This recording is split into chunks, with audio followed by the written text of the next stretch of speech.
So my name's Robin Lloyd. We have a branch up here in Burlington, Vermont that is, we meet once a month, and our most active member is Marguerite Edelman. I don't know whether she's on the call here, but she has been wonderful in sponsoring projects, and now she is very involved in the PFAS issue and has really made things happen in the state legislature that is unusual and wouldn't have happened without her and the WILPF energy behind her. I want to just talk a little bit and maybe show some photographs here because I can share the screen.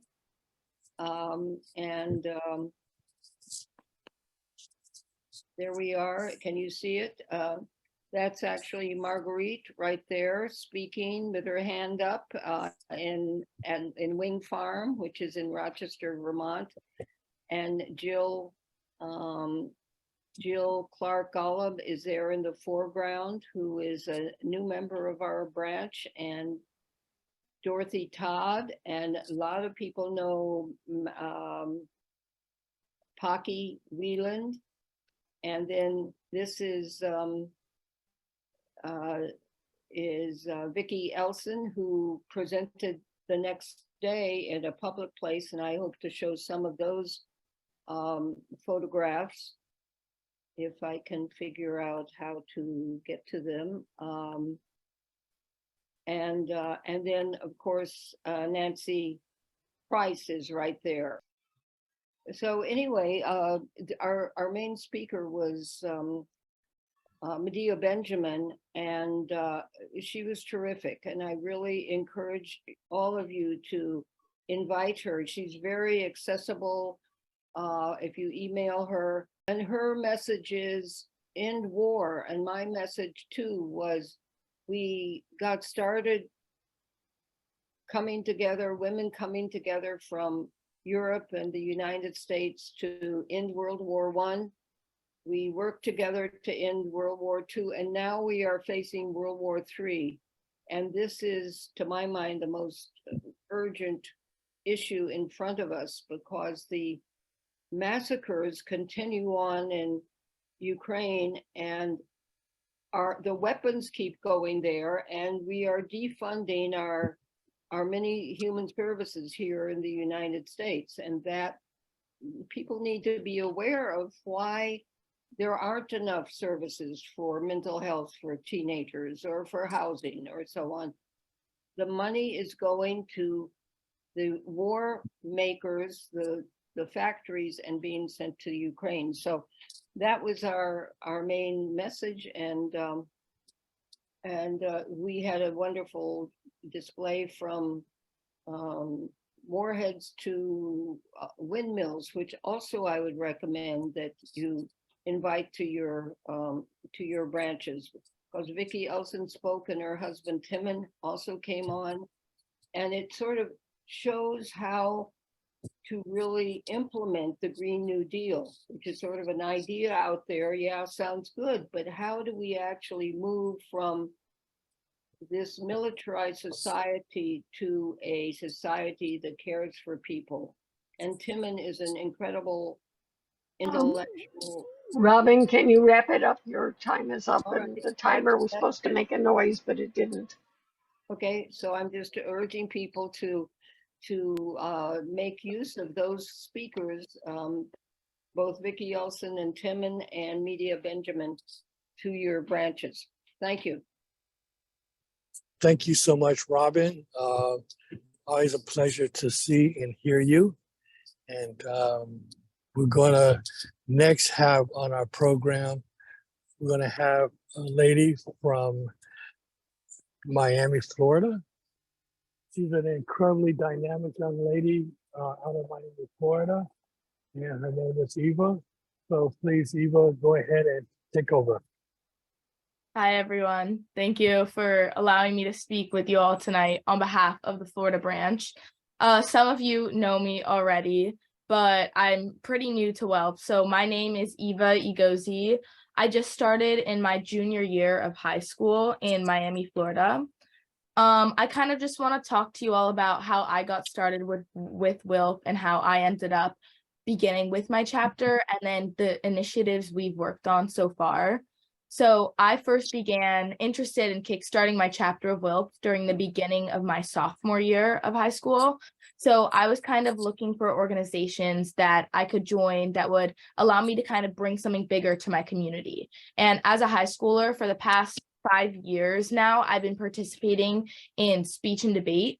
And the aspect of speech and debate that I do in my high school is I can compete with comparing different kind of policies and enacting policy changes.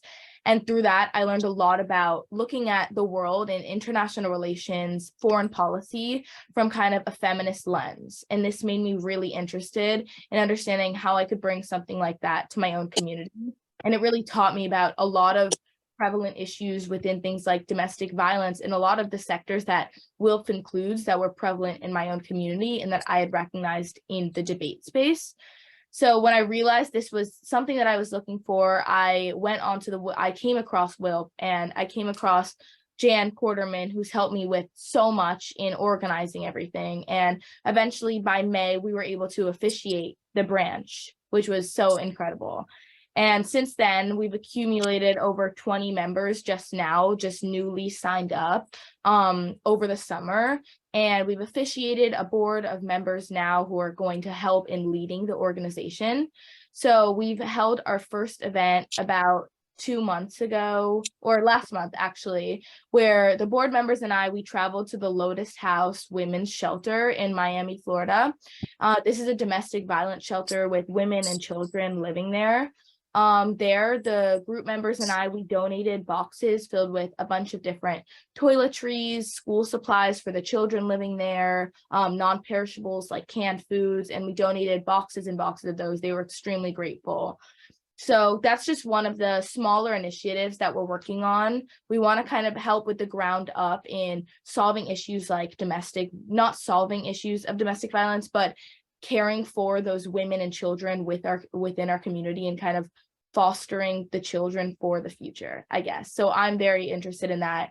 And I'm really interested in anyone's feedback, reaching out and collaborating with different branches all around the world. Yeah. Thank you, everyone. Thank you. How do you deal with your governor? It's definitely a struggle, especially with just all of the changes he's making to the education system currently. I'm very grateful I attend a private school, so I haven't had to face the kind of changes that he's been making in terms of like different types of education, things with like the banned books list and things like that. It's definitely a struggle. And because I am able to work with a lot of kids in my community that I attend school with and outside of it, we can kind of help to provide that same kind of education and talk about things that they're not able to talk about in their schools especially. But it definitely is, with a lot of new policies being enacted, something we really need to focus on in Florida. But yeah. Thank you so much, Eva. I think your spirit moves us all, and we really appreciate it. You've been a great influence in the short period of time that you've been with this organization. And it's always nice to see someone who's never heard of S&H green stamps or Tupperware or Captain Kangaroo. So thank you so much. And next up is we're going to have Joan Muldoon from the Des Moines, Iowa branch. The home of our headquarters is in Des Moines, Iowa, of course. And the Des Moines, Iowa branch is one of the most dynamic branches in our system. They do incredible work on several different fronts. So, Joanne, are you up and ready? Yeah. Wonderful. Take over. Okay. So I just joined the WILPF leadership team last year after being pretty inactive for a long while. The last few years, WILPF Des Moines is focused on joining up with other peace and justice coalitions and organizations to work on, probably first and foremost, a statewide CAFO moratorium bill. The Iowa legislature has had the bill introduced for the past 6 years. But both chambers of the legislature and the executive branch are controlled by Republicans, so that it hasn't gone anywhere. But WILPF members over the past 2 summers have tabled dozens of farmers markets and fairs to educate the public and gain signatures in support of the CAFO moratorium bill. We've gone to a couple of education/lobbying days at the State House, the Iowa State House, to work on this. And we're in coalition with the Iowa Farmers Union, the Iowa Alliance for Responsible Ag, which is about an organization of about 30 other groups, Sierra Club and Food and Water Watch. But one of the reasons CAFOs are so important because we have a plethora of CAFOs in the state. They release the sewage waste of the equivalent of 134 million people, untreated waste, I might add, into our waterways, onto the land and in the air every year. So we've also initiated just this past year with the help of WILPF US, a No Mow May initiative, which is started in England, and now there are a number of cities and communities across the US who have started this No Mow May effort. We got a grant from WILPF US and a grant from the local Unitarian Church. No Mow May is about bringing back pollinator counts whose numbers have declined about 50% in the last 50 years. And the UN has declared the decline of pollinators an existential threat because 75% of the human food supply is either directly or indirectly dependent on pollinators, pollinating our nuts, fruits, vegetables, coffee, and so much else. So 30 seconds. 30 seconds. Okay. So we had about 200 families that participated in No Mow May. We had 2 feature stories in the Register and a front page Sunday editorial addressing No Mow May, in addition to some TV coverage.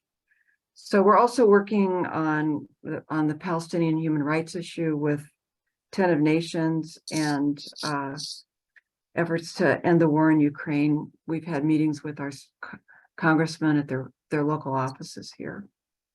So that's I just wanted to thank WILPF US again for the funding for No Mow May, and to welcome them to Des Moines in a couple of months when the leadership team will be here for their annual board meeting. That's all. Okay, well, thank you so much. It was wonderful to see you and hear from you. And again, the Des Moines branch is an incredibly dynamic branch doing incredible work on so many fronts. And I think that you really set an example, and hopefully other branches around the country will engage with you and help you out on your projects and vice versa.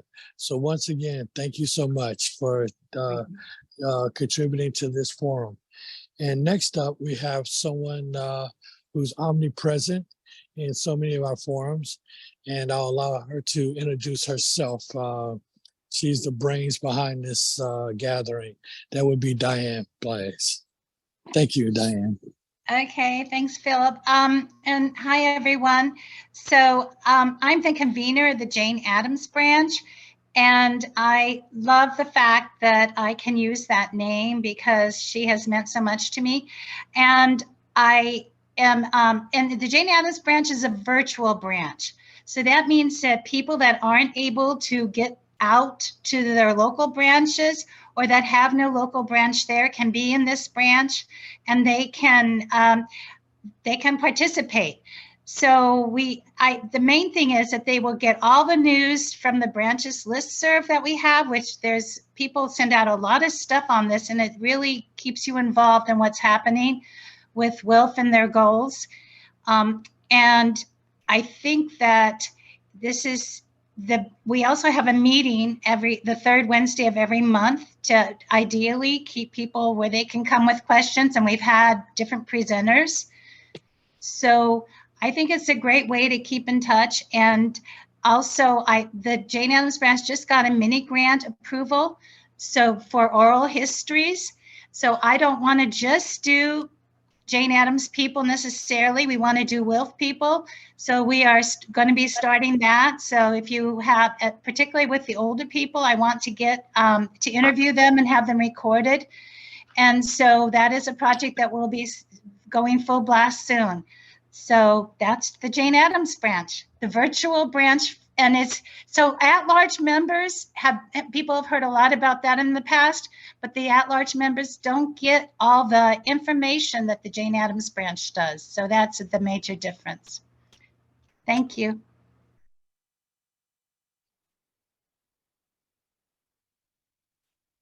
Thank you so much, Diane. That was a great presentation. I think having a virtual branch is incredibly important. Now we were, I think, ahead of the curve, because with the pandemic, now we see how important this technology is, and it's helped hold this organization together over the last 3 years. And the Jane Addams branch has been a key component. So once again, thank you so much. Next up on our program tonight, we have the Greater Phoenix branch doing a presentation. And one of the leaders of the branch is Barbara Taft, who is very prominent in several committees and has become a fast friend of mine. She may not admit it, but I brag about it. So please, Barbara, take over. Thank you. Thank you, Philip. I am Barbara Taft, and I'm the convener for the Greater Phoenix branch. Like most of our branches, we got slowed down. Barbara, before I start the timer, can you, I don't know, my brother always tells me, move your face or your mouth around your face so that it's closer to the microphone. Well, I don't know. It's hard to hear you. Sometimes people tell me they can't hear me even when I am close, but is it Everyone can turn up their own sound probably too. That works too. Yeah, but then you'd be too loud. Yeah, if you can speak up, Barbara. I don't have a very large voice anymore. Well, I am Barbara Taft, and I am the convener for the Greater Phoenix branch. And like most of our branches, we got slowed down by COVID. But when I realized that I was supposed to tell you what our branch has been doing, and I started to look at our recent history, I was kind of surprised to note that we haven't been as inactive as I thought. Let me tell you a little bit about our branch first. We call ourselves the Greater Phoenix branch because although Phoenix is kind of in the middle of the area that our members come from, we encompass about 24 cities and towns. From northwest to southeast, our members can live as much as 106 miles apart, and the distance from our westernmost members to those on the eastern edge of our area is just about 60 miles. Some of our members are even farther away in rural areas in the state of Arizona, and we're one of the two branches in the state, the other one being Tucson.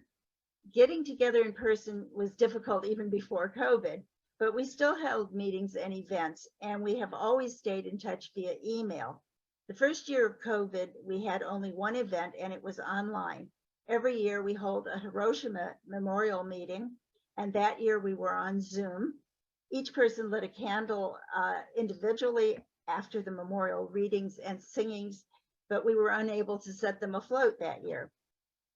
One of our members, Marge Thornton, has a lovely home with an atrium area that she created in the front of her house with many Japanese pieces of art.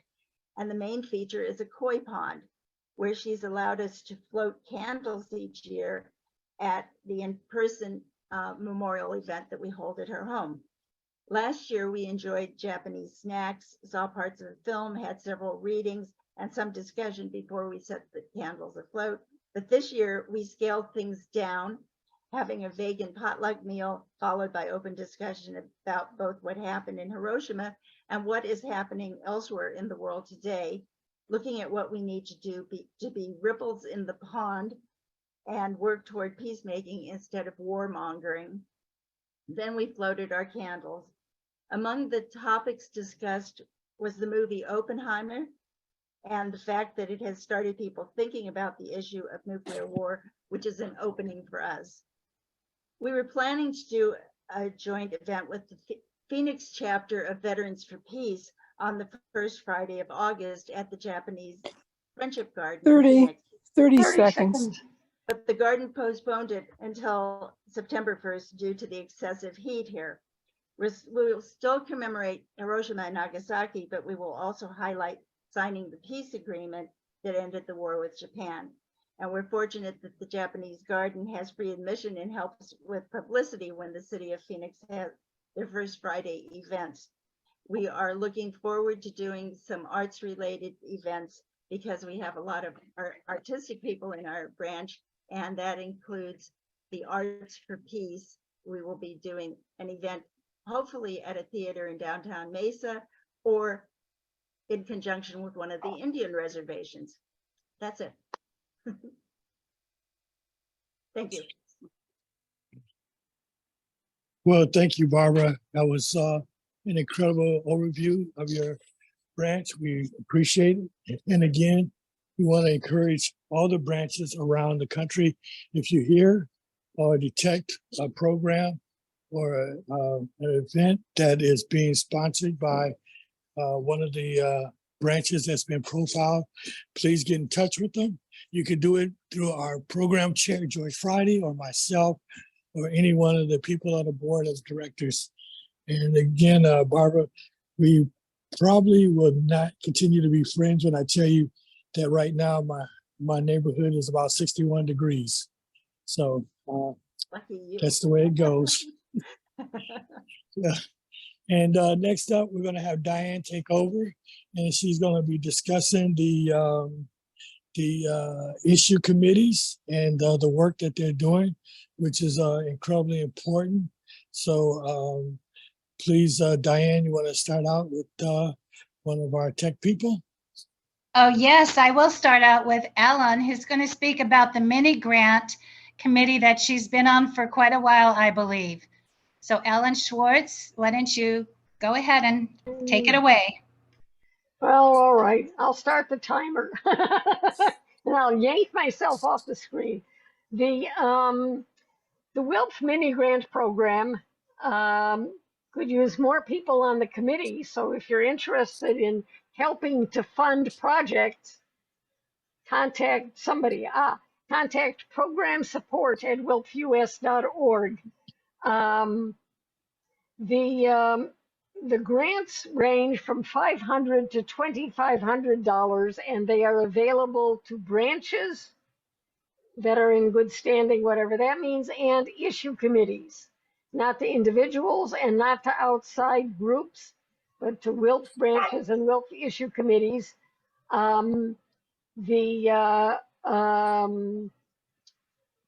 Some information about the grant program is available on our website on the webpage under resources, apply for grants. The documents, I'm not sure you can get to yet. I think you cannot. So if you need the application form, again, write to program support at wilpfus.org, and I will put that in the chat. And you know, I have lots of spare time, but I still haven't been able to figure out how to make all the documentation accessible to the outside. The links are broken, but we can send you the documents that you need. And we've funded a whole lot of things, symposiums and plays and purchase of equipment that was beyond the scope of the branches, and printing of infographic postcards, and you name it, we've done it. We've been doing a lot of funding for the PFAS project, testing fish for contamination, paying for the test kits. So if you have an idea, then apply for a grant. That's it. Okay, thank you. Next, we're going to hear from Dianne, and she's going to speak about several committees that she's on. So Dianne, go ahead. Okay, well, thank you. I'm delighted to be on, and I know I have only 6 minutes for 2 committees, and hopefully I can fit it all in. Actually, I had a little problem with my notes, so I'm sorry to be a little halting. But I wanted to let everyone know that WILPF is being responsive to the technological revolutions that we are experiencing. Of course, those have been going on for a while. I'm specifically referring to the social media committee and the website committee, which both are ad hoc committees that I work with. The social media committee has been meeting, seeking to figure out how WILPF US can be effective in social media. It is challenging because we don't have the funds at this time to have staff members whose primary work it is to do social media. If you were here yesterday, you had the chance to hear a little from Michael Ippolito about the really substantial gains he had made several years ago when he was doing regular social media, but that was then, and things have changed a lot since that time. He hasn't been funded to do that work, and Facebook has changed a lot. Also, of course, people are aware that Twitter has changed, and the social media committee is addressing the challenges of should we be off of X entirely because of the horrible things going on there.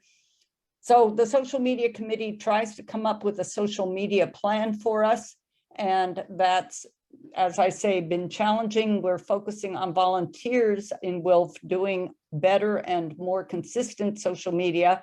We're looking forward to offering a training this late fall for people who would like to learn how to do more effective social media posts. I wanted to also tell people a little bit about our website committee. The website committee has suffered from a number of challenges and setbacks. Most notably, the committee is primarily composed of a lot of us everyday WILPF people who don't know that much about websites. We go to them like anyone else, but what's behind or what's under the hood? We have learned a lot. When I formed the committee about 4 years ago, I thought that within a year or two, we would have a new website all up and running. It hasn't worked out that way. We have instead been undertaking a number of other kinds of technological projects that are closely related to the website. For example, with the new website, we look forward to rolling out a new form of off-site electronic storage for some of our most basic documents for WILPF US. Those are generally unavailable to people. We have documents and archives across the country, but most of us can't go hopping over to an archive to look up something about WILPF's history. So being able for our members to be able to access all kinds of fundamental documents, what are our procedures, what are the protocols, who's on the board, what are committees, et cetera, will really, I hope, give people a lot more opportunities to participate in WILPF. Additionally, the new website should offer people who are interested and get the training the opportunity to help update the website and post items to the website. So that will be a valuable part of the new website. The challenge we faced is how to organize material on the website. WILPF is an extremely complex organization. We have so many different issues, and we have wonderful resources and materials that relate to those issues. We are, as we have discovered, more like a university and need something like a university website rather than your local plumber who just says, contact us and look at all of our exciting sinks. So there's a lot of information to put together.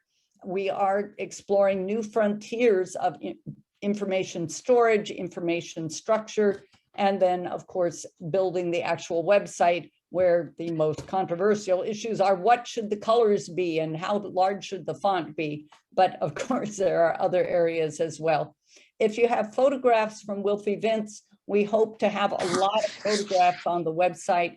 Feel free to get in touch with me to find out more about how we can use your photographs.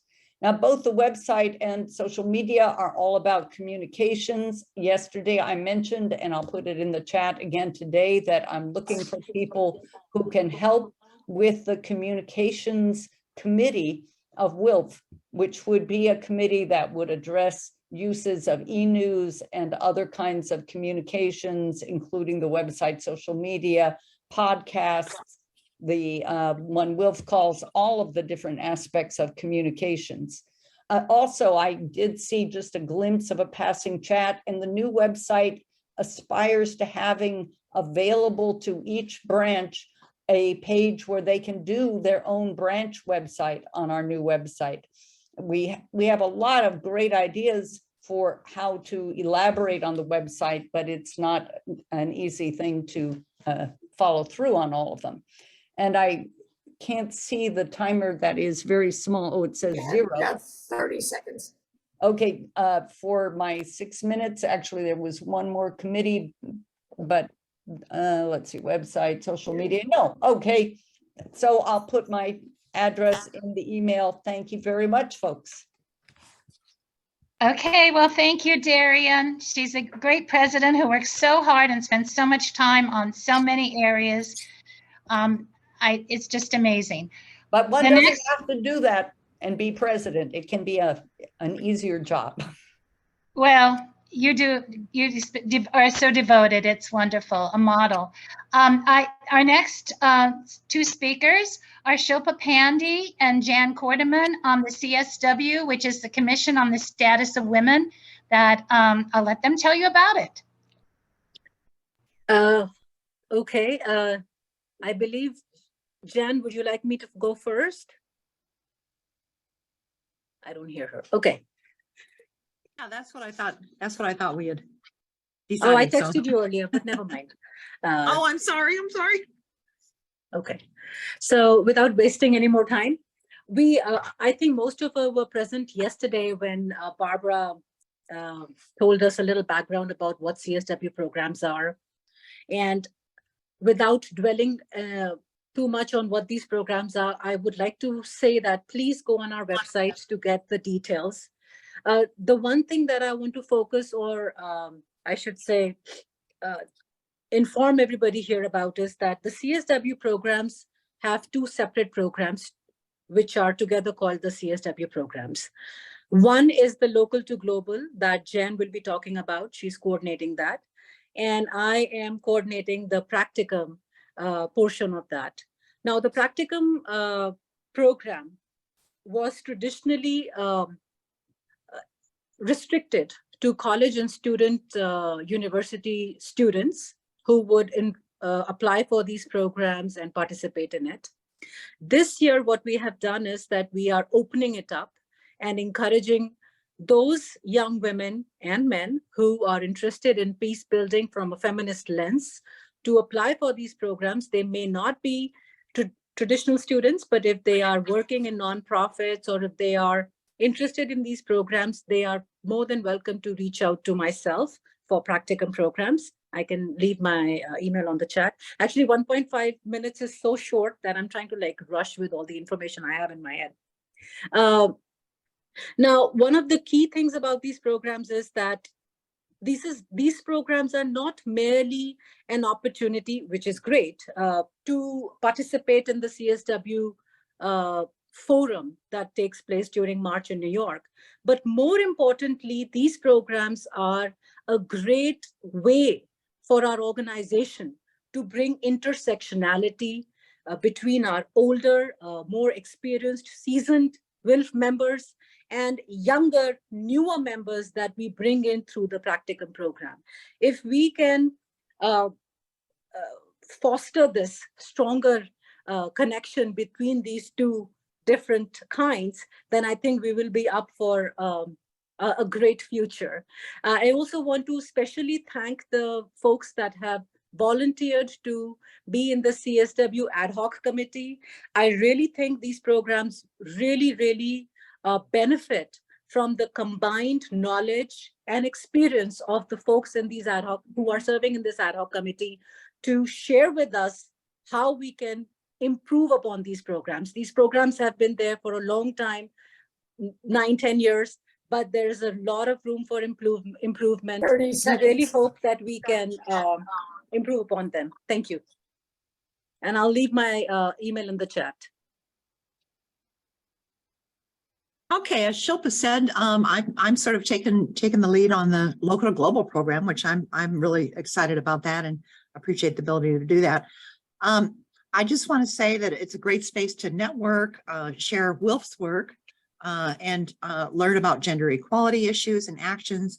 And it's also a great place for advocacy within the UN and to the member states.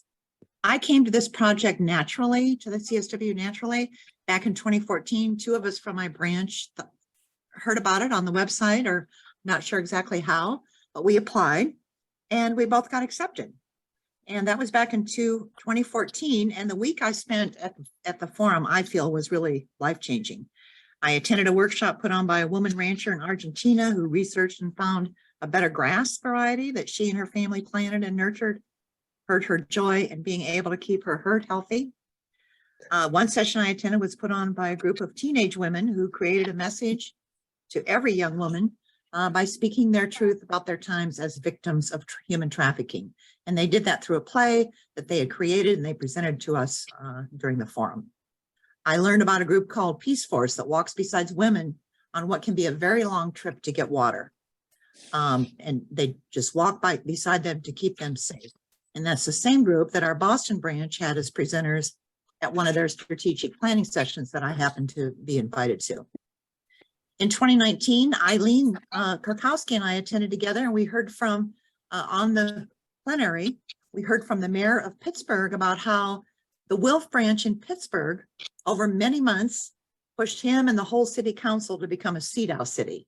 So that was exciting for both of us. And this year I attended a session put on by women's action groups in Palestine. And now I've been able to make connections with that group. So still working with that group that I met there. So please watch for the announcements. Please apply if you have an interest in being part of one of the world's largest gatherings of feminist civil society and women's rights activists in the world. And WILPF covers most of the expenses for local to global participants. So I encourage you to watch for the application and apply. But I do want to warn you, Shilpa and I will expect you to come back and do a project or two in your branch and in your community to share what you've learned. So just a heads up on that too. There's a little of that involved too. I'm really excited that Genevieve is here. I don't know, Diane, have we got a minute to hear from her? I guess we could take a minute. If she's got anything she'd like to add. Genevieve, thank you for being here. Yeah, I just want to let everyone know, I'm sorry I'm off camera, I'm sick, I might have COVID, but anyway. Genevieve Ribicone, I'm sorry, Genevieve. Oh, I'm sorry. Okay. Easy mix up. Hi, everyone. Sorry if it's a little loud, I'm outside.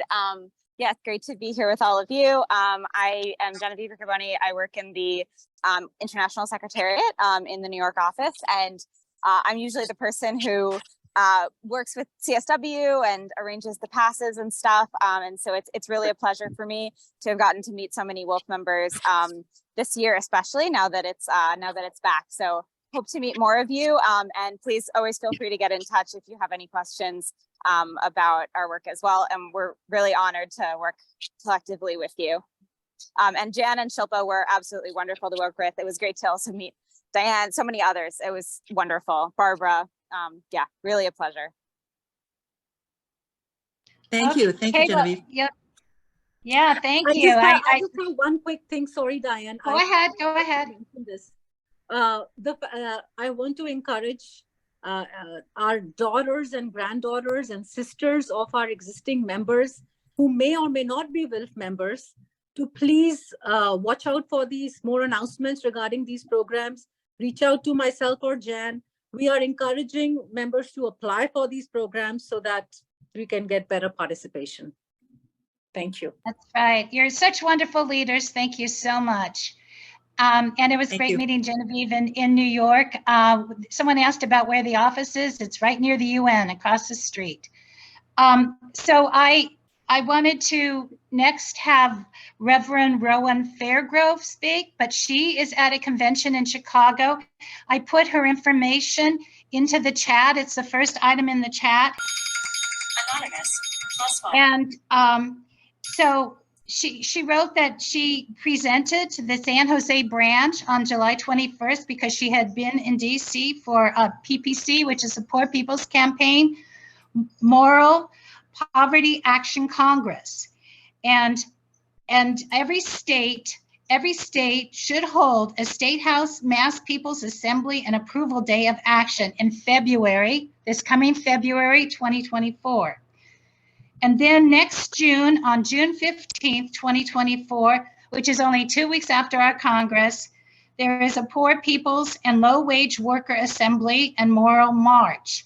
Now, 2 years ago, we had a big turnout for that from WILPF, and we actually had it coordinated with the WILPF board meeting. So, but anyway, I just wanted to let everybody know about that. I wanted to say about the video that you have the link to in the chat, that it's great. It has these 2 songs that I thought were fantastic at the beginning, and then there's Reverend Barber speaking, etc. So please do look at the video that's in the chat, and which is at the San Jose. They have a special, you can go to their website and they have the videos there. Okay, so that was the report from Reverend Rowan Fairgrove for the Poor People's Campaign. And next we're going to hear about our Congress that we're having 2 weeks before the June 15th event in DC. So there's Dee Murphy. So go ahead, Dee. Thank you. Hi, everyone. Hope you're well and good. My name is Dee Murphy, and I am the current Congress coordinator for WILPF's next Triennial Congress. We hope to see you there. Here is some basic information about the upcoming Congress. The dates of the Triennial Congress are May 30th through June 2nd, 2024 in St. Paul, Minnesota, at the St. Paul Intercontinental Hotel Riverfront on the Mississippi River. I am putting in chat a photo gallery of the venue so that everyone can kind of tour around if you click on it and see what it looks like and what to anticipate when you attend. The theme for this year's event is water on the front lines for peace, a topic which almost every issue committee will be able to connect with and present on. The program committee is currently organizing the program, including deciding on plenary and panel presenters. There will be a save the date flyer issued through the branch's communications listservs. Nancy Price, the program chair, can speak to the variety of topics that interconnect with this very important theme. It has not been decided as to what percentage of the Congress will be virtual, but it will not be full hybrid. So we are really encouraging members to attend. If you have suggestions for the National Congress Committee, Programming Committee, or want to volunteer to assist those of us in Minnesota with site committee details, such as tabling, hanging signs, and other details, please send an email to nuggums@gmail.com or Nancy Price at nancytprice39@gmail.com. I'll put that in chat and put Congress 2024 in a subject line. We're also working on the possibility of a 3-day after retreat, which will have a focus on Minnesota's long history with its indigenous roots and would be led by Minnesota's Lower Sioux community on their reservation, which is fertile with historical markers. Minnesota Makoche was the original Dakota word for this area, which means land of the cloudy waters or sky tinted waters. And I will also give you a link where you can find out a little bit more about the history of the indigenous cultures and landmarks here in Minnesota. Thank you very much, and I will turn it over to Nancy. Thank you, Dee, very much. As we all are so committed to understanding that water is essential for all life of people and ecosystems, every day this is confirmed On Maui, firefighters just recently, firefighters reported that they had little water pressure to put out the raging fires, and people risked their lives jumping in the ocean for refuge from the fire. Our Congress theme on water and peace will include sessions that look at the many ways water has been at the center of conflicts and used as a weapon of war, at the center of the commons as part of a healthy ecosystem when it is shared and cared for and protected, when it is a public service for the public good or privatized for profit, and when it becomes contaminated, it threatens our health and the functioning of ecosystems because of corporate greed and the disregard for the impacts of contamination. We will be reaching out to the Minneapolis and St. Paul communities to collaborate with different groups and organizations and into the wider community, wider region as well. We will be inviting these various connections that we make to participate in this Congress and also to join us in tabling and perhaps entertainment. It's no surprise that over the past 8 years of record heat, that we are more and more and more aware of water. We can't take it for granted that it is safe to drink, affordable, and available. New records are being set and broken for heat, drought, disastrous downpours, floods, and I leave it to you to add to that list. So please join us in St. Paul for our Congress, May 30 to June 2nd, and we will begin to rally around water and peace as they're connected together. Thank you very much. Thank you, Nancy and Dee. That was great. And I think everybody should be looking forward to next May being at the Congress. Okay, so the next, we are going to get into the issue committees now. And the first issue committee, and we're going alphabetical order, is Advancing Human Rights. Donna Peel, are you there? Because you will be introducing the subcommittees under AHR. So yes, I'm here. Okay, go ahead. I'm so sorry if you don't have a picture of me. I don't know how to get my picture up. I have a new computer and this is my first Zoom, so I do apologize. I'm not trying to be incognito at all. Advancing human rights. We have so many issues in the world, but we have some wonderful subcommittees under Advancing Human Rights, one of which is led by Tina Shelton, and it's Borders and Migration Justice, and she'll be the first one to speak. Tina? Thank you all. Thanks for the intro, Donna. Looking forward to seeing you on your new computer when you get it set up. Border and Migration Justice Subcommittee of Advancing Human Rights is one of the new committees that is started with the reboot of the Advancing Human Rights Committee. Since its inception, we have spent time getting to know one another and crucially, what is happening in our parts of the US section regarding these issues. We also spent time in the process of identifying ourselves as a subcommittee and choosing a name that fits what we identified as salient to what we wanted to be a part of. We created a statement that defines us. I might read that, I might not. And we remind ourselves to center the voices of those from impacted communities. We are lucky that we do have people on our subcommittee that are from migrant communities. Our two current initiatives are a Spanish language WILF brochure. It is translated from our Join WILF Today brochure, and we are looking forward to having that at a place where it can be found on the website. Until then, it can be found, it can be emailed to you if you would. I'll put my email in the chat. And setting up a meeting with the Mexican section of WILF, Mexico. Melissa Torres is helping us to coordinate that part, that people-to-people connection. Yep. And I will stop there at my time. Thank you. Thanks very much, Tina. We have a brand new subcommittee that is has just been formed: communication, culture, and sensitization, otherwise known as CCS. And it's been organized by Gloria McMillan, Shilpa Pandey, and Margaret Percararo. Excuse me for that. And we have Gloria here to tell us more about it. Hello, I want to thank you for having me, and I'm just waiting for it to come up. Can you see my share screen? Yes. You can see it. Okay.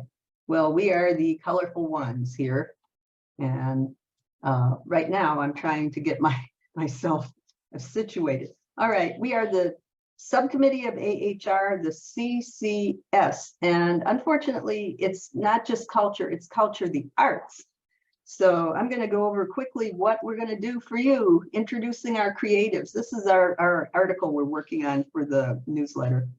Our attention is going to be in communications to help people to break into the broadcast media world and not be so unheard and unseen there. I think I have to, I don't know how to advance my, wait a minute. I'm getting lost with the thumbnails here. I think I can do this from in here. Yeah, okay, here we go. There.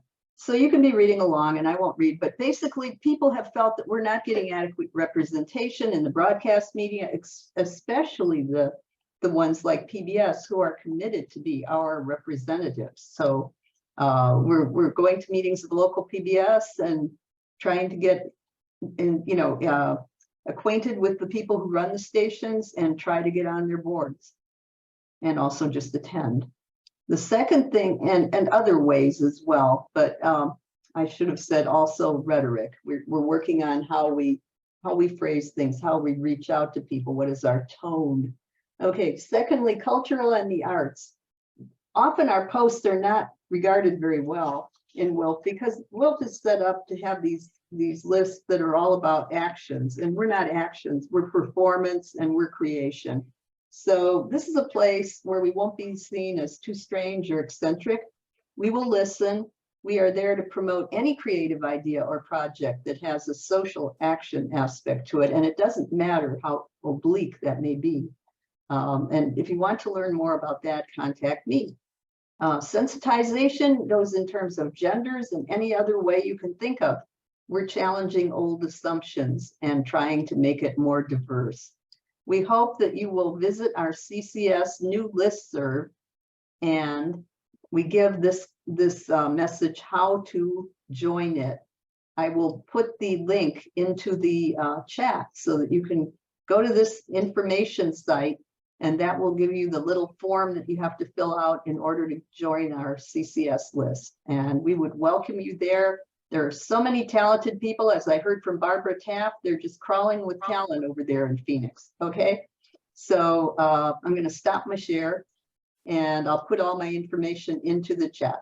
And I wanna thank you very much, and please consider our new culture and the arts and communications list. Thank you so much, Gloria.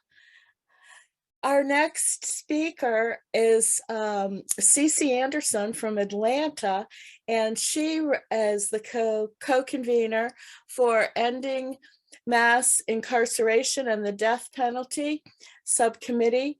And so Cece, we'd love to hear from you next. Yeah. Mm-hmm. Is Cece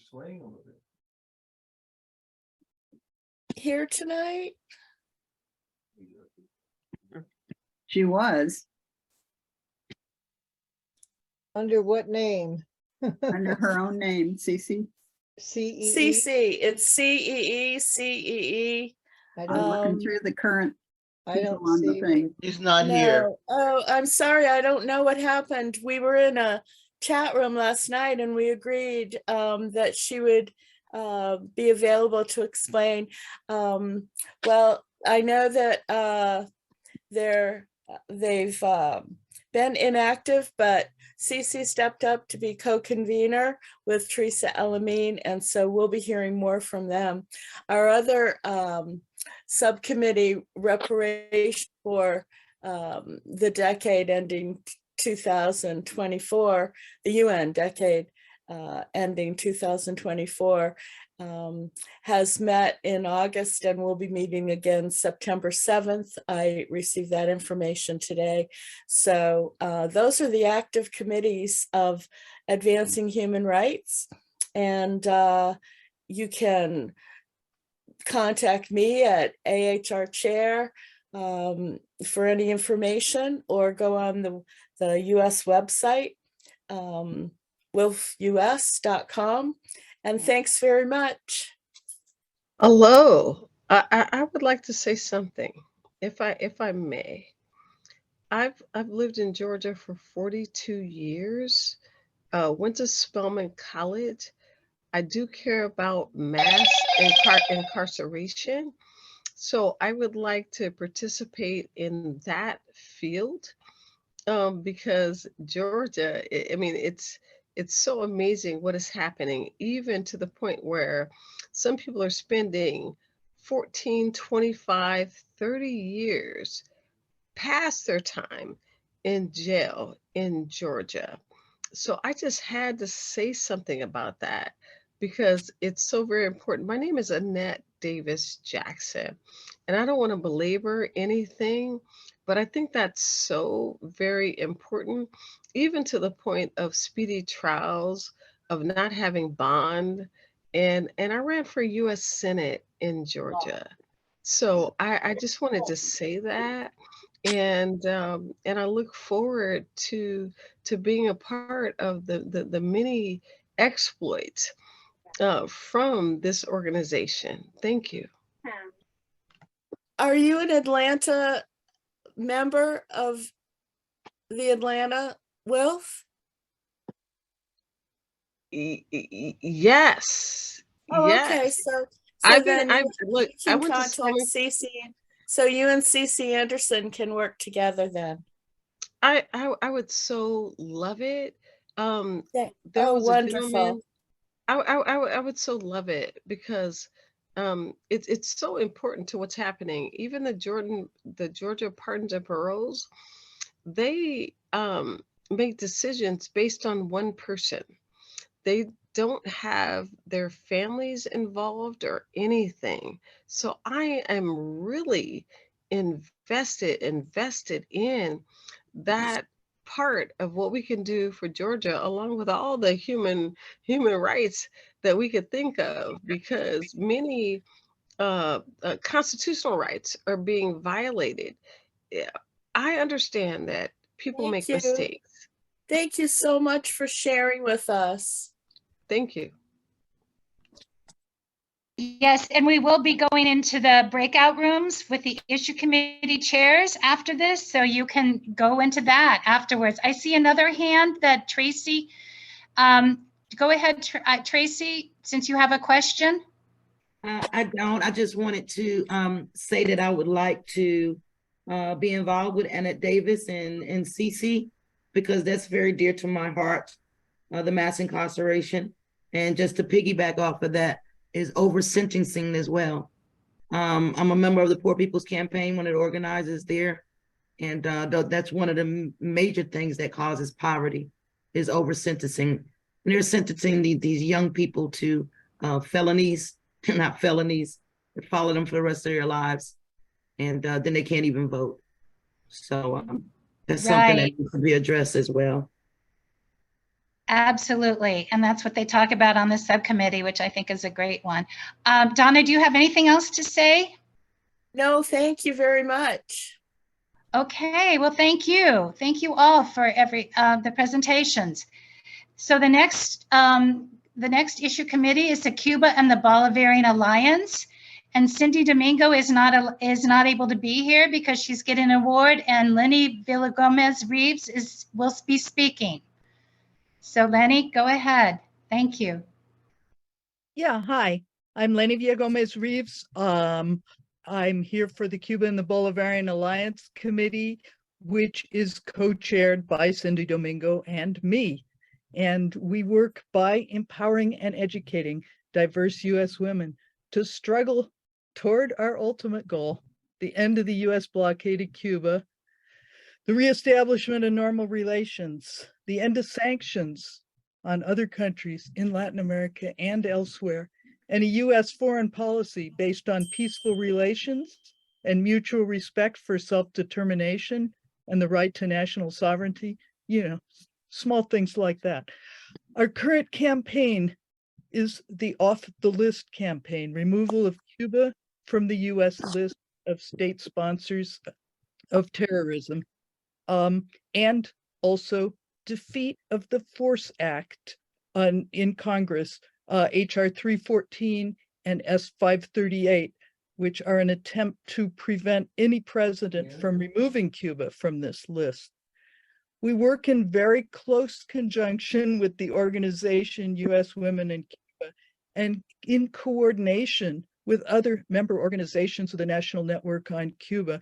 And in that regard, I'd like to say that we really urge WILPF to show solidarity with other peace organizations, social justice and solidarity organizations as they come under attack. These include the All African People's Socialist Party. It includes Black Alliance for Peace, and most recently, it includes Code Pink. So we urge you to go to Cuba and see for yourself on one of the many delegations and trips available. We urge you to join us. Our next meeting will be in September. When the U.S. attacks and harms so many countries, why is Cuba our flagship, or rather our lighthouse on these very stormy seas? Cuba lets us know that it's possible to do things differently. It's real. Free universal health care, education, elimination of structural racism, no child labor, sustainability, international cooperation, and solidarity on the side of the oppressed. Cuba lets us know that it is possible to resist, and Cuba lets us know that it's possible to win, and we need to know this. Thank you. Join us. Oh, thank you so much, Lenny. That was great. So the next speakers are Cheryl Spencer and Ellen Thomas. They're the co-chairs of the Disarm Committee. So Cheryl. Good evening. I'm Cheryl Spencer, one of the two co-chairs of the Disarm and End Wars Committee, speaking on behalf of our other co-chair, Ellen Thomas, and our whole committee. WILPF has been working to disarm the planet since 1915, and so our committee's mission is a core one. Our committee members take action on various ongoing campaigns that further our two main linked missions. First, to abolish war and the military enterprise that encourages military solutions to conflicts rather than diplomacy. And second, to work for a nuclear-free future. We have been advocating for the Nuclear Weapons Abolition and Conversion Act since 1994. Recently, we've been joined by the Warheads to Windmills Coalition. We have been gathering more co-sponsors and educating many congressional reps about nuclear weapons and stressing the need to spend the money saved by abolishing nukes on new green ways of generating electricity. We work in various other coalitions, such as People Over the Pentagon, to get the Pentagon's annual budget reduced, and diffuse nuclear war to educate the public about nukes. Recognizing that the Congress holds the authority to provide the funds to all government agencies, we support several bills, such as amendments to the National Defense Authorization Act, providing compensation to the peoples who are still suffering from the effects of long ago nuclear weapons testing. And we support legislation to deal with the radioactive waste and contaminated lands created over decades of nuclear weapons production. We write resource guides on such topics. We provide them to the public and our WILPF branches so they can carry out their own projects. We provide petitions to the President and the Senate regarding international treaties that we want the US to sign or adhere to. We have ongoing projects on autonomous lethal weapons, on the Treaty on the Prohibition of Nuclear Weapons, opposing the use of cluster bombs, stopping the modernization of ICBMs, reducing the number of overseas military bases, and reducing NATO's influence. For the past 18 months, our committee has been focusing on stopping the war in Ukraine by diplomatic means and not by sending more weapons to Ukraine. We are part of a large coalition of peace groups called Peace in Ukraine, and we've been coordinating WILPF members to take actions to end this awful. We welcome new members. We will have a breakout room at the end, and please, we have projects you can start right away. Thank you. Okay, thank you, Cheryl. And Ellen is one of the tech people. She's one of the Ellens running this, so she is a co-chair too, but great presentation, Cheryl. Okay, the next one is Domestic Prisoners of War, or DPOW as we call it. And Dee Murphy and Rita Gonzalez will be speaking on that, I believe. So Rita. Hello, everyone. It's Dee again. I'm the creator and founder of DPOW, which is the newest issue committee in WILPF US. I will paste our link here to look us up on WILPF's website. And our motto is peace begins at home. And this was coined by Margot Schulter, and it's a perfect description. Some might wonder how the work of this committee factors into the struggle for world peace, the theme of WILPF. The simple answer to this is when open warfare is waged against members of our households, our own households, who will be left to continue the fight? When significant demographics of our society are so worn out from surviving on a home front, where does the energy and enthusiasm come from to work towards peace throughout the environment and the world? When children do not have strong, solid foundations at home, we miss out on potential contributors to larger struggles. Domestic Prisoners of War focuses on the often unseen and unheard societal impacts of domestic violence in American society. The committee is survivor-founded and survivor-based. Due to the fact that there are other organizations that focus on domestic abuse, but mostly the organizations speak on behalf of survivors, as opposed to survivors speaking for themselves on what they need. It is not necessary to be a survivor to join us and work with our committee, although we are very organic and do not take a strictly administrative or academic approach in our work. We encourage a safe, shared space where we collaborate on approaches geared at improving conditions conducive to strengthening economic and social participation in those who've been impacted by this mostly hidden scourge on U.S. society. When members join, they are encouraged to select an area of focus that most interests them in examining in order to collaborate with other groups in effecting significant changes that need to be made. If you're interested in working with DPOW and do not have a particular area of interest, you're welcome to work with members who are already working on their areas of interest. Currently, our members are working on 8 different topics. The economic impacts of missing demographics from those facing or who have faced domestic violence challenges, domestic violence in a GLBTQ community, military and police domestic violence matters, domestic violence challenges faced by disabled individuals, domestic violence experiences of women who have recently migrated to the US, contributors to domestic violence issues in the Black community, and lifelong effects of childhood abuse, and finally, the mental health of abusers. We operate in a very organic fashion. Every member has a voice and is encouraged to share it during working group sessions and in our webinars.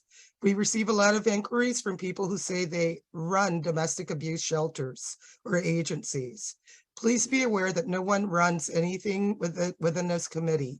We are all equal members and our focus is on empowerment of ourselves and others. Our next webinar will be on October 21st, 2023 at 3 p.m. Central, 4 p.m. Eastern, 1 Pacific. Please look for the save the date information that will be disseminated through the branches list. At present, I am a co-chair of DPOW along with Rita Gonzalez. We make a wonderful team in that we have differing approaches that appeal to varying levels of interest. Mine is more methodical. What domestic violence, what is it costing you? Whereas Rita encourages shared experiences. I will leave it to Rita to continue a description of our mission from here. And I will put our address in the chat. Thank you. Okay, I'll go as quickly as possible because actually someone's dropping off a package here. Bad timing, I apologize. What I want to bring out, and Dee probably touched on it already, that we are survivor and survivor based. So everyone that is in the committee has had personal experiences and have been deeply affected by domestic violence. My area, if you want to call it area of expertise, for the lack of a better word, my topic area is child sexual abuse and trauma. Not just surviving it, but thriving from it. And so that is a very personal to me as being a survivor myself. I know there's a lot of administrative people here, but that's not where, and I'll just personalize it. From I don't approach it academically or administratively. It's very organic. It's very real. It's very personal.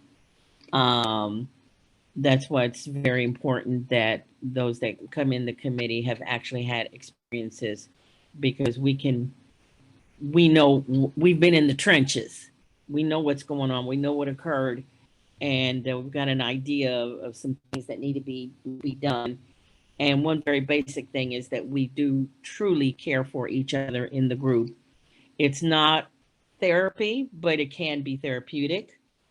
We're working on different things at different levels, but we will be also, we are looking into legislation that's going to be, hold on a second. Let me holler at this. I think that really we've had the 3 minutes, Rita, and Dee, you have Okay, that's fine. So I think that we got the idea, and we do have the breakout rooms later. Seconds left, Diane. No, you each, that was 3 minutes combined for both of you. I'm sorry. But well, we didn't really think do and that then you for have the everybody breakout else. I haven't been, but on the other hand, I haven't been. Okay, well, Rita, do you want to say something more then? Go ahead. Well, that was basically it. We've worked on things with legislation. It's a little bit harder than that because we don't have access like we'd like to the statutes on the book, state by state by state. I'm still working on North Carolina because that's where I'm from. But we are having that conference coming up, and just stay tuned for that, because there's going to be some very vital information coming out of there, and it is very important, and it does affect us all, whether you realize it or not. And that's it. Okay, well, thank you both so much. And I'm sorry for the interruption, but yeah, this timing thing is something else. Okay, so the next speaker is Nancy Price for Earth Democracy Issue Committee. So Nancy? Yes, please put on the timer for me. Thank you. Here it goes. The Earth Democracy Committee grew out of an earlier Save the Water campaign that was mainly focused on privatization of water systems and bottled water issues. It was out of the desire to incorporate a larger, broader agenda into our work, so that we then became the Earth Democracy Committee. I'd like to, wait a minute, Ellen, would you share my materials there? Thank you very much. Oh dear, let's see, they don't show up. What do we do here? If you could go to the first page. Thank you. Thank you very much. So our Earth Democracy banner was designed for the large People's Climate March in September of 2014, when over 300,000 people marched in New York City. I want to now let you know, if you could just keep scrolling, yeah, thank you, that there is now, as we understand clearly, a climate emergency. First of all, I want to say that we're going to be working on racial and environmental injustice issues and work with branches to learn of their, and members to learn about their local cases. I want to bring your attention to Sunday, September 17, when there will be a massive march to end fossil fuels in New York City, with a march, rally, and protest at 1 p.m. There were demands being made on President Biden, and you can find information here at the website that I give you. It's important that you try to plan to be in New York City, or that you plan with your allies a local event. You can order banners at this website that I give you, or you can make your own signs. This is a very important march that comes before the UN Secretary General's Climate Ambition Summit meeting at the UN. And I want to call your attention to the COP28 Climate Summit that will be held in Abu Dhabi in late November and early December, that this is the first time a CEO and president of a corporation, in this case, the Abu Dhabi National Oil Company, is going to be chairing this COP Climate Summit. This is 30 seconds. Oh my goodness. This is primary evidence that the corporations have now become, as they wanted to be, stakeholders in occasions and events at the United Nations, and particularly to have a role in the Sustainable Development Goals to be achieved by 2030. Well, if I'm out of my time, that's a problem for me. Let's see. Well, you have 20 seconds left. I have 20 seconds left. Well, first of all, I'll comment that a lot of the Earth Democracy Works coalesces with the work of other issue committees. Here I've given you a list of those possibilities. If you would go on, Ellen, please. We have a project on asserting the rights of people and nature. First of all, the constitutional right to a livable climate, which was just won at a trial, first of its kind, climate change trial in Montana. And there's another. Time is actually up, Nancy. Pardon me? Time is up. Well, I'm going to scroll through here. First of all, finally, I want to call your attention here to the Human Right to Water and Safe Food Project. This focuses on the toxic PFAS chemicals, forever chemicals. And Marguerite Edelman has this excellent PowerPoint presentation that you can present to your branch. If you'll just scroll down, you can email her at pfasinfo@wilpfus.org. It's a powerful PowerPoint that addresses the main issues of the PFAS contamination in our air, land, and water, and that our bodies are being contaminated without our consent. Finally, I'd like to just say, for those of you, as we reimagine our Earth Democracy agenda and work, that we're going to be putting together an Our Food and Health project, focusing on the CAFOs, which you heard about earlier, with North Carolina and Iowa. We're putting together a food sovereignty, regenerative, sustainable agriculture and farming project that will be focusing on land grabbing in particular, who's doing it and why. Young Farmers Coalition, and in honor of Rachel Carson and Silent Spring, a campaign against chemicals and pesticides and the corporations that produce those and take no responsibility for the impacts. Thank you very much, and hope you'll join us and help with our new projects. And I will put in the chat how you can message me in an email. Thank you very much. I would like to ask may I ask Nancy, is this available online? What you just I was hoping it would be recorded here, but I guess you're just recording speech and not the visuals. Well, yes, but I'm wondering if there's a link because your PowerPoint or whatever it was you showed us had good information. It would be nice to be able to look at it. ET, if I can answer that, I've been trying to. I just ran out of time to do everything. But I've put it on our shared cloud storage. Now all I have to do is figure out how to share it.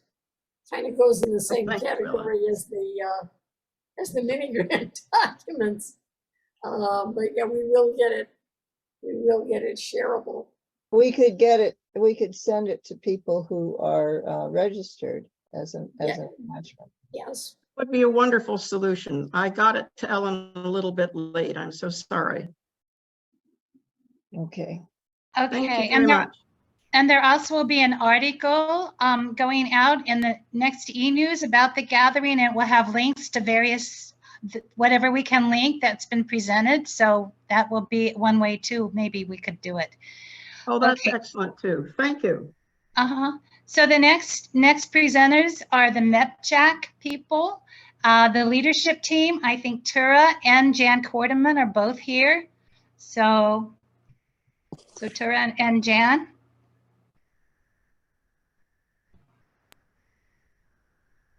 How much time do they get, Diane? Well, ideally, every issue committee is going to get 3 minutes, but you know, we don't want to cut people off, but that's the goal, 3 minutes.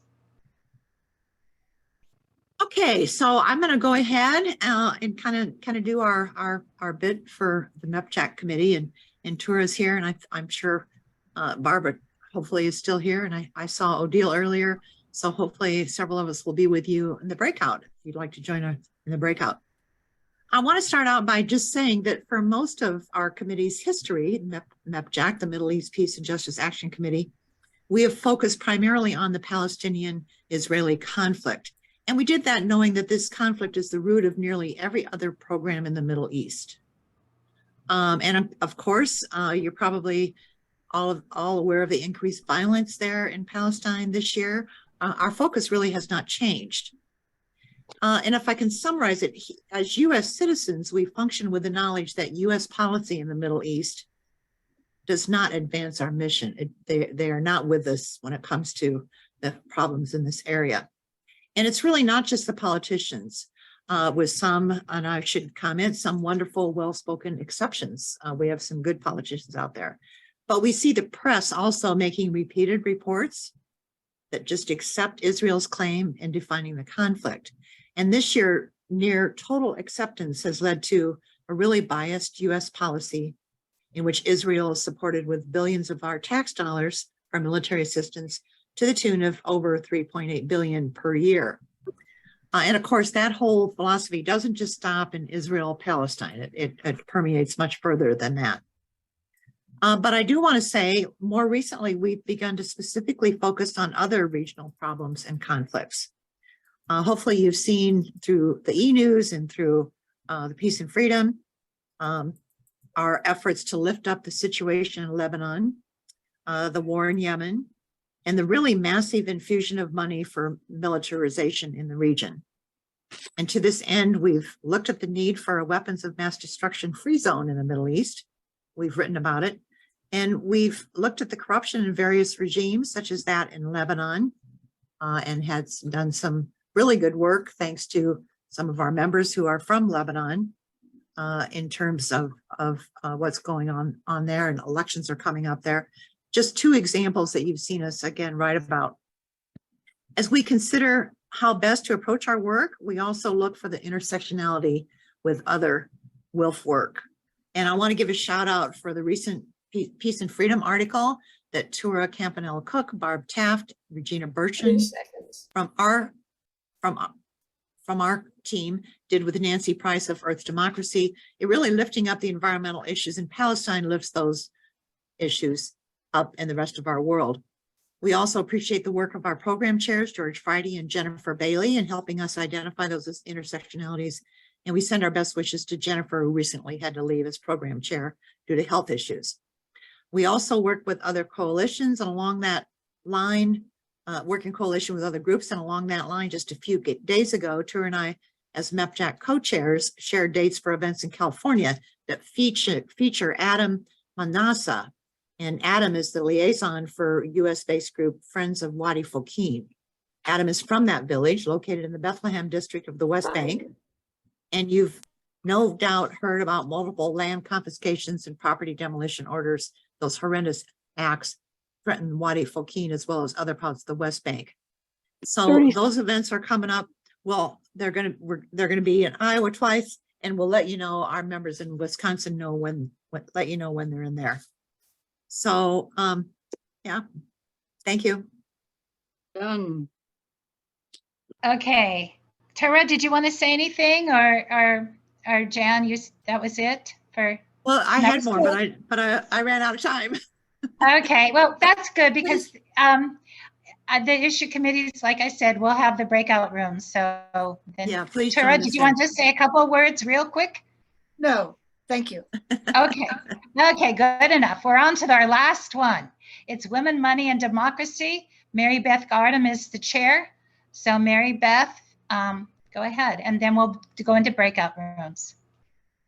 Okay, thank you very much. The Women, Money, and Democracy Committee of WILPF US began as the committee that worked on corporate power back in the early 2000s. We were called then Corporations versus Democracy Committee, and we promoted our WILPF corporate study course. And later we worked closely with the Move to Amend organization allies. But during the mid-2000s, the committee changed our name to Women, Money, and Democracy and moved towards a broader perspective that applied a feminist lens to economic justice issues and continuing threats to democracy. Women's voices are being silenced, and as a result, the gap between the poor and the rich is growing, racism and authoritarianism are on the rise, and the planet is a much more fragile and dangerous place. You can check out our webpage, which lists so much information about what we're doing, and you can use it to connect to our issues and our materials. And I'll put that into the chat. Because the transition of our committee, we've been able to attract more engaged members, most of whom join us monthly on the third Tuesday of each month at 8 p.m. Eastern. They're from all over the US, and they're committed feminists who are deeply interested in the way that our economy and our currency system disadvantages women and the poor. We're learning together about these disadvantages and about innovative solutions that can help transform the system. The projects we're working on now include public banking, feminist economic literacy, monetary reform, corruption among corporations, shell corporations, and government. And of course, we continue to work on our flagship project, Corporate Power and Defeating Corporate Personhood. We're continuing more with we're connecting more with WILPF International environmental working groups and a feminist economics working group internationally as well. We've developed a vibrant partnership with An Economy of Our Own, Kierkegaard Diamond's Feminist Economic Educational Alliance. If you don't know about An Economy of Our Own, please go to their website. I'll put it in the chat and observe the role that WILPF plays there. And check out their wonderful recordings. We've also formed a new coalition with Alliance for Just Money, which has helped us understand more about how the most basic part of our economy, currency creation, works and the kinds of reforms that are necessary there. And we're trying to convert our original study course into a podcast. Again, we meet the third Tuesday of each month, 8 p.m. Eastern. You know, issue committees are the entry point for WILPF members to begin to help shape our projects, policies, and outreach actions. If you want to see WILPF go in new directions or take on new challenges in your own community, becoming a part of an issue committee or having a branch representative join and report regularly back to your branch is a great way to do that. I'm offering virtual presentations to branch meetings, so you should contact me if that's of interest to you. And finally, I just want to announce that the last One WILF call of 2023 will be on Thursday, October 12th at 7 p.m. Eastern. Please put it on your calendar. And if you have ideas for topics or speakers for that Zoom, please contact me. And I'll be putting all that information in the chat now. Bye. Oh, thank you so much, Mary Beth. I just wanted to say thank you to everyone for attending. And I just so appreciate the efforts of everyone to make this, I think, a very lovely event.